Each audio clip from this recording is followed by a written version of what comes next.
Barata Yudha Jaya binangun wus dumadi tumapat dina ingkang kapisan Kurawa ingatkan Senopati Sang Maharsi Bisma Pandhawa ingatkan Senopati Sang Resi Seta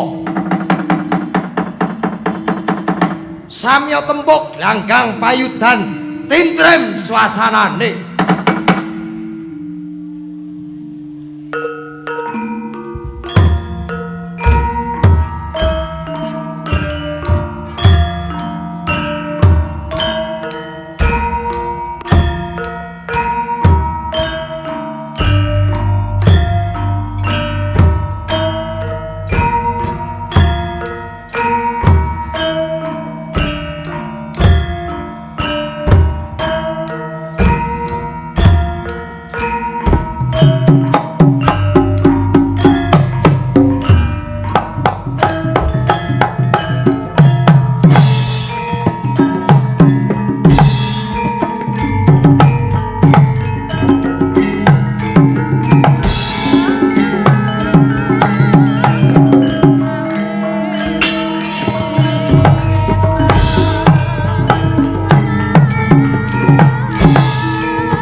dalah jebul ana pawongan ngisruh neng papan kene.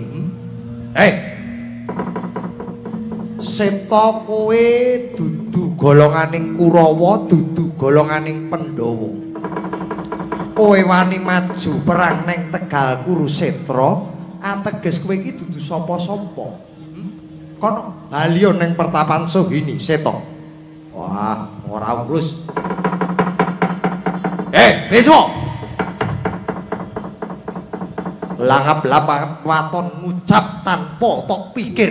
Kowe pendhita tuas brambas pupuk ampas ora guna ora paedah para telek. Mbah ora idep aku tok anggap golonganing Pandhawa apa dudu, tok anggap golonganing Kurawa apa dudu. Ning bakune. Kowe iki wong tuwa ning ora tata. Dadi pendhita ora kena tinuwi-tuwi, kowe ora kena nggo tepa patulandian. Dina iki kowe nrajongi wong luput, kuwi jenenge pendhita goblok.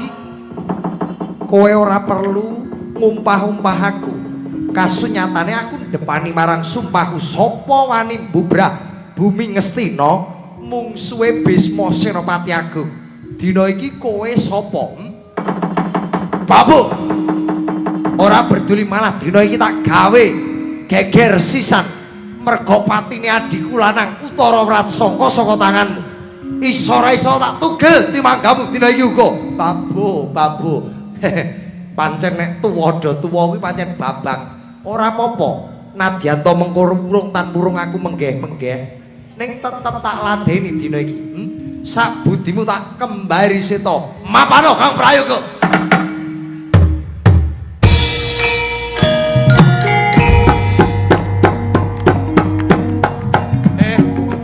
Seta kang murang tata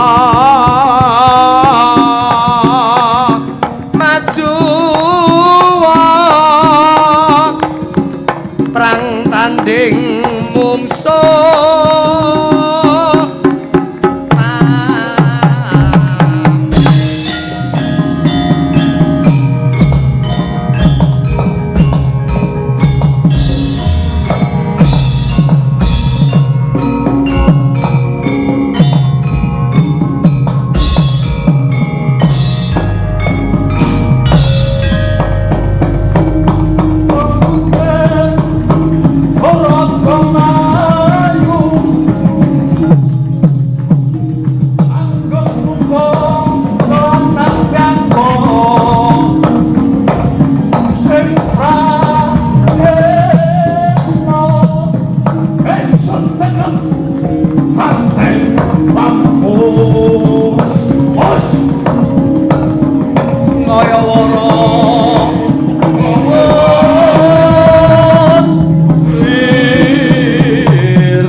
Ibu. Kula ingkang putra Ibu. Bisma ngadhep sowan Ibu. Bisma. Kowe brangkangan ana apa, Nger? Inggih Ibu. Nyuwun pangapunten.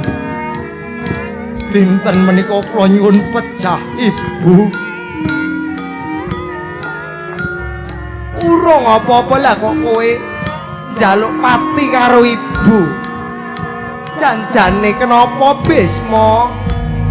Ibu sekawit ingkang putra tanding yuda mengsah kaliyan Resi Seta. Nanging jebul ingkang putra keruban lawan kawon mengsah Resi Seta. Wirang bebarang kula menika Senopati Agung negari Ngastina Ibu. Pramila tinimbang kula kawon mengsah Resi Seta. Dinten menika kula pasrah jiwa raga kabejalna kewala dhateng Ibu kula nderek Ibu. Kowe aja kaya bocah cilik Bisma. Lah banjur karepmu kepiye kowe ngadhep marang Ibu? Kula nyuwun senjata pitulung. Saged mboten saged Seta kedah pecah saking tangan kula Ibu. Bisma ya ndak sagui nanging eling-elingen pomo dipomo kari pisan jiki Ibu bantu marang kowe.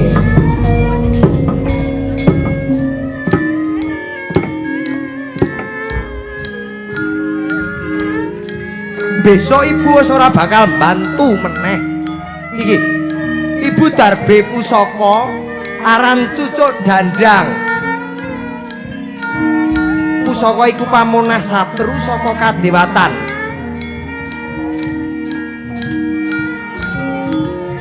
Tak paringake marang sira mara gage tampanana. Injih Ibu.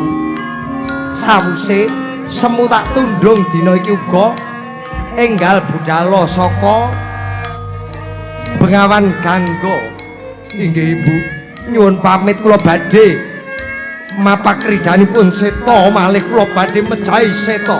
Surtiti ngati-ati pangestu Kumbayu mili marang kowe.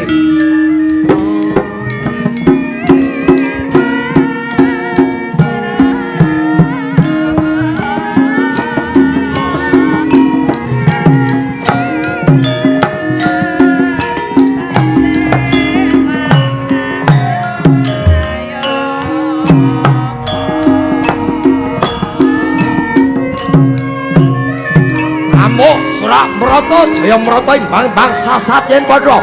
Hei, Bisma kowe aja mlayu bangsa telek kowe.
Mutyar.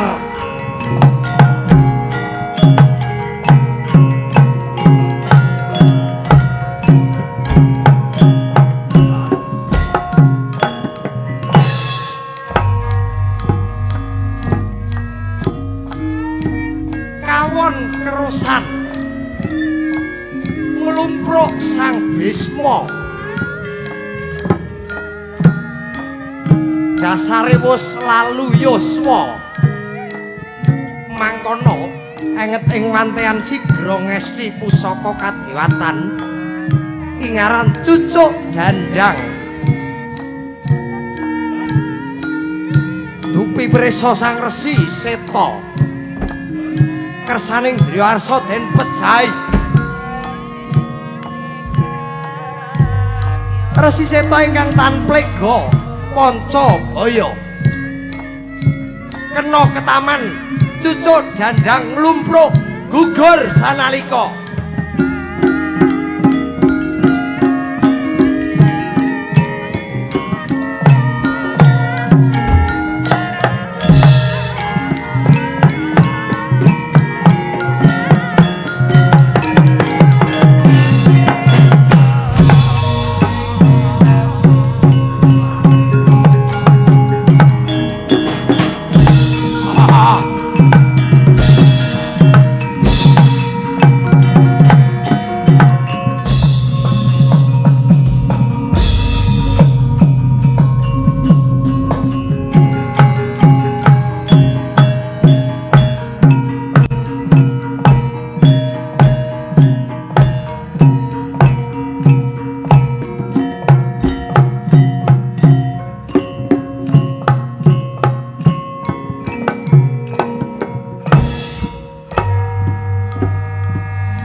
Kemeranyas neng dodo kena cucuk ing dandang.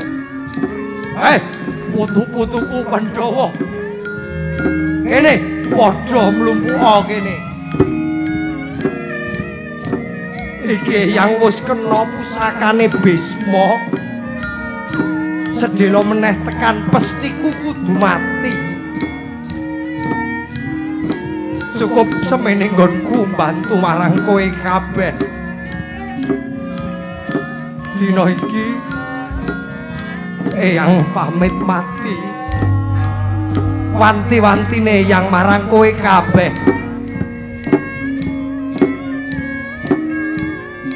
Matiku aja nganti ambruk neng bumi.